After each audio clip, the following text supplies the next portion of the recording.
ये साधु संतों का मान सम्मान भूल गए और थप्पड़ मारने की धमकियां दे रहे हैं। सब नेता तालियां बजा रहे हैं, पाकिस्तान जिंदाबाद के नारे लगते हैं, सब नेता तालियां बजा रहे हैं।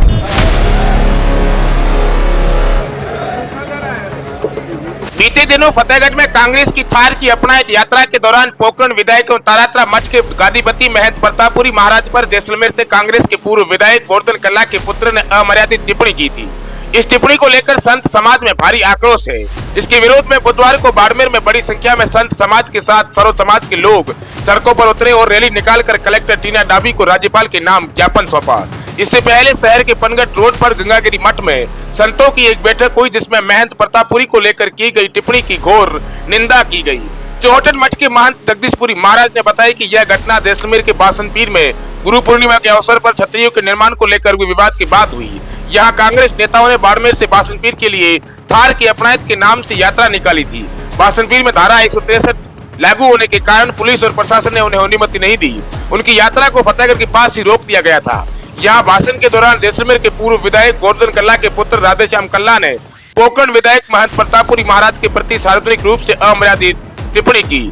इस टिप्पणी से न केवल एक संत समाज का तार हुआ सम्मान, बल्कि संपूर्ण संत परंपरा, भारतीय संस्कृति और सनातन मूल्यों को भी ठेस पहुंची। महंत जगदीशपुरी ने कहा कि इस घटना को लेकर संत समाज सहित सर्व समाज के लोगों में गहरी नाराजगी है। इस घटना के बाद पूर्व विधायक के पुत्र राधेश्याम ने वीडियो जारी कर माफी मांगी, लेकिन संत समाज संतुष्ट नहीं है। वे चाहते हैं कि राधेश्याम कल्ला तारात्रा मठ की बाड़मेर, बालोतरा और जैसलमेर जिलों में स्थित 140 शाखाओं में से किसी एक में जाकर संत के सामने माफी मांगे। उल्लेखनीय है कि पिछले दिनों सांसद उम्मीदवार बेनीवाल, बायतू विधायक हरीश चौधरी, पूर्व मंत्री हेमाराम चौधरी सहित कई कांग्रेस नेता अपनायत यात्रा के तहत बाड़मेर से बासनपीर के लिए रवाना हुए थे। इस दौरान जैसलमेर से कांग्रेस के पूर्व विधायक गोवर्धन कल्ला के पुत्र राधेश्याम कल्ला ने महंत प्रतापपुरी के खिलाफ अमर्यादित बयान दिया था। आगे वीडियो में देखिए कि भाजपा नेता स्वरूप सिंह खारा और महंत जगदीशपुरी महाराज ने क्या कुछ कहा है। 2025 वाले उस भारत में पाकिस्तान के जिंदाबाद के नारे लगे जहां राष्ट्रवाद मुखर है, प्रखर है। और उस समय तो हद हो गई। एक संत को उन्होंने थप्पड़ मारने की धमकी दी, जबकि प्रतापपुरी जी गुरु पूर्णिमा के बड़े उत्सव को मध्य में छोड़ करके और वहाँ गए 3 दिन और 3 रात वहाँ अंधड़ में, तेज धूप में और बारिश में डटे रहे, खाट पे सोए रहे और छतरियों को पूर्ण किया। उस संत को थप्पड़ मारने की धमकी दी। तो इनको मैं कहना चाहता हूँ कि एक जो हाइब्रिड परिवार है दिल्ली में इनका बैठा है, उस परिवार का पीढ़ियों तक इन्होंने यशोगान किया। ये अपने महापुरुषों का मान सम्मान भूल गए, ये साधु संतों का मान सम्मान भूल गए और थप्पड़ मारने की धमकियां दे रहे हैं। सब नेता तालियां बजा रहे हैं, पाकिस्तान जिंदाबाद के नारे लगते हैं, सब नेता तालियां बजा रहे हैं। मैं उनको कहना चाहता हूं कि अपनायत अगर ढूंढनी है तो बाड़मेर, जैसलमेर जैसी अपनायत कहीं नहीं है। यहाँ पर रानी रूपादेव और मेघधारू जैसे बड़े उदाहरण यहाँ हुए हैं। और यहाँ पर रामदेव जी ने डालीबाई को बहन बनाया है। ऐसे अपनायत के जहाँ बड़े बड़े उदाहरण हुए, वहाँ अपनायत की मोहब्बत और मोहब्बत की दुकान है। ये सब ढिंडोरा पीट रहे हो आप। तो अपने वरिष्ठ नेताओं के जो आपके कारण आंसू बह रहे हैं, आंसू पोंछ लो, हम समझ जाएंगे कि आप वास्तव में अपनायत की परिभाषा समझते हो। बाकी यहाँ समझाने की जरूरत नहीं है। अपनायत की परिभाषा सब ये मारवाड़ और इस मालानी की धारा के लोग अच्छी तरह से जानते हैं। पाकिस्तान के जिन नारों की बात कर रहे हो उसका तो पुलिस ने खंडन कर दिया एक्स ट्वीट पर। देखिए, पुलिस के खंडन से हम नहीं मानेंगे। इसका ठीक से परीक्षण हो, ठीक से लेबोरेटरी में जाकर के परीक्षण हो, तब हम मानेंगे। संत समाज का ये आह्वान है, मैं नहीं कह रहा हूँ। नारे लगे, कई लोगों की, पत्रकारों की लाइव चली है। ये कोई एडिटेड वीडियो नहीं है। जहाँ लाइव चलती है वहाँ एडिटेड की संभावना नहीं रहती है। इसलिए पाकिस्तान जिंदाबाद के 3 बार नारे लगे हैं।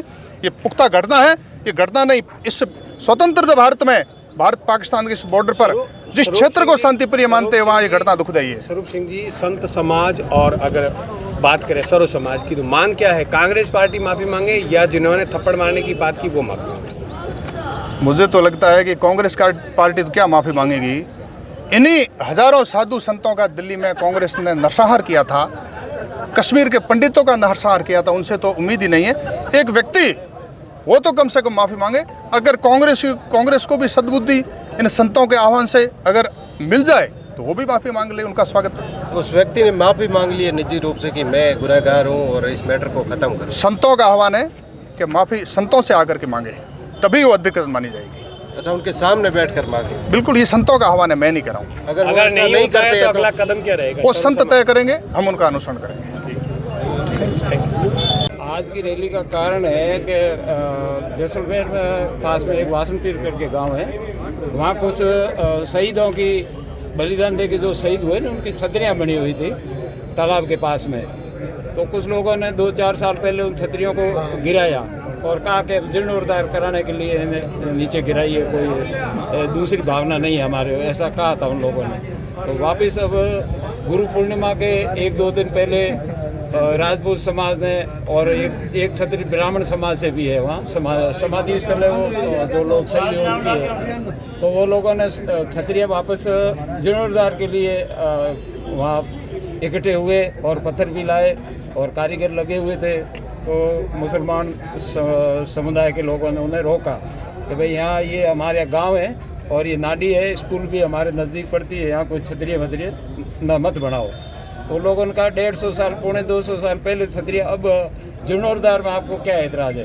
तो उन्होंने हट कर लिया कि नहीं बनाने देंगे। पत्थरबाजी हुई, पूरे गांव के लोग 100-150 लोग वहाँ पत्थर लेके आए, महिलाएं, बड़े बुजुर्ग, बच्चे सभी। तो अपने हिंदू लोगों ने, सनातन धर्म के जो अनुयायी है उन लोगों ने फिर महाराज जी प्रतापपुर जी से भी उन्होंने संबंध साधा इसमें फ़ोन पे।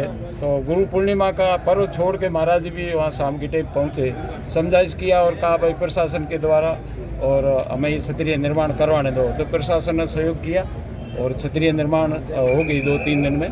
2-3 दिन महाराज जी भी वहाँ ही रहे। तो फिर एक राधे श्याम जी करके गोवर्धन जी कला जो जैसलमेर में पहले विधायक थे, तो उनके लड़के तो क्या, अब वो भी 70 साल के हैं, पर बेटे हैं उनके। तो उन्होंने को महाराज के प्रति, प्रतापपुर जी के प्रति गलत टिप्पणी कर दी। उसके बाद में 3-4 दिन बाद में एक रैली निकाल के कांग्रेस के सभी लोग, मान्य लोग, जिसमें सांसद भी साथ में थे, विधायक भी थे, हेमाराम जी भी थे। तो उन लोगों ने कहा कि अपन भी वहाँ वासनपीर गांव में जाके उन लोगों से मिले और उन्हें क्या तकलीफ है, वहाँ का मौका मुहैया करे, इसलिए रैली निकाल। उससे पहले वहाँ धारा 163 लगा रखी थी एसटीएम के द्वारा कि भाई 5 आदमी के ज़्यादा इकट्ठे न हो, तो भीड़ भड़ाका न हो, न कोई गाली गलौज करे और साथ में होने भी मत दो, तो शांति हो जाए। तो वो तो कार्य पहले चल ही रहा था उनका, तो 163 डाला। तो इन लोगों ने वहाँ जाने की कोशिश की, फतेहगढ़ के पास में इनका पूरा ही जुलूस को। तो प्रशासन ने कहा भाई आप जाओगे, हमारे उल्लंघन करके जाओ तो आपकी इच्छा है, बाकी यहाँ प्रशासन की रोक है, आपको सभा करनी है तो यहाँ बैठ के कर लो। फिर काफिला पूरा रुका, इन्होंने 1-1.5 घंटा जो भी भाषण सभाएँ आपने सबसे की। उस सभा में राधे श्याम जी ने कहा, उनको भी बारी आ गई, वो भी विधायक के बेटे और कांग्रेस पार्टी से है, तो उन्होंने भी मौका दिया कि आप भी दो सबको। उन्होंने कह दिया कि अभी प्रतापपुर मेरे सामने हो तो मैं 2 थप्पड़ मार दूँगा। वो थप्पड़ वाला मामला है, वो सब हमारे संतों के तो चुभा ही है, बाकी हिंदू धर्म के, सनातन धर्म प्रेम बंधुओं को भी वो अक्सर सही नहीं लगा।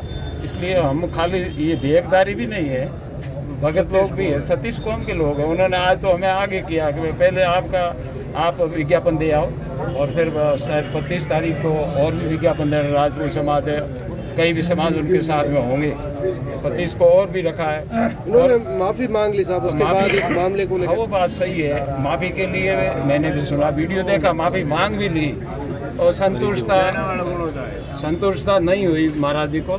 महाराज जी ने हमारे आगे अर्जी रखी, एक भगवान समाज के आगे रखी कि मेरे साथ ऐसा हुआ है। तो रामसर में आज से 4 दिन पहले एक संत सम्मेलन था, वहाँ प्रतापपुर जी भी पधारे थे, स्वरूप सिंह खारा भी थे और हमारे साधु संत भी थे और गोस्वामी समाज से भी थे। तो हमने ये तय किया कि अगर राधे श्याम जी किसी के माध्यम से आ जाए, भले चाहे हरीश जी के माध्यम से आए, हेमाराम जी के माध्यम से आए, अमेदर राम जी, किसी हमें कोई एतराज़ नहीं है, किसी के साथ आ जाए। और किसी 140 मठ है हमारे, बाड़मेर और जैसलमेर सड़क तक, जैसलमेर सिटी तक के मठ साथ में 140-45 मठ है, बाड़मेर जिला और बालोतरा भी साथ में। तो मैं को 140 में से जो उनको उचित लगे उन मठ वाले के पास में आके साधु से मिल ले और वो अपनी बात रख ले। वो साधु हमें कह देगा भाई हम मेरे पास आ गए हैं, तो हम एक मठ से भी उनको फ्री कर रहे हैं, माफी मांग ले। हाँ, माफी कोई भी एक मठ में आके कोई बात कर ले आगे, माफी का कहे, जो भी संत कहेगा वो उनको अगर ऐसा बात ही नहीं होता है तो अगला कदम क्या होगा? वो उपस्थिति नहीं दर्ज करवाते तो क्या होगा? भविष्य देखेगा, वो तो अब जनता के हाथ में है। अब जो भगत लोग करेंगे उनके साथ हमारा ठीक है बाबू जी। अब एक दिन एक मठ वाली बात आज मैंने इंतजार पे रखी भाई, मेरे को 4 दिन मैंने इंतजार कर लिया, मुझे कोई फोन नहीं आया कि एक संत के पास आ गए आदेश, वो मुझे इन्फॉर्म नहीं हुआ, इसलिए मैं ये बात आज की मेरी बात वापस लेता हूँ। एक दिन वाली एक मठ वाली, अब आप जानो और समाज जानो। तो भी इन संतों ने आज भी कह दिया कि आज आपको 10 का, तो हम कहते हैं 1 का।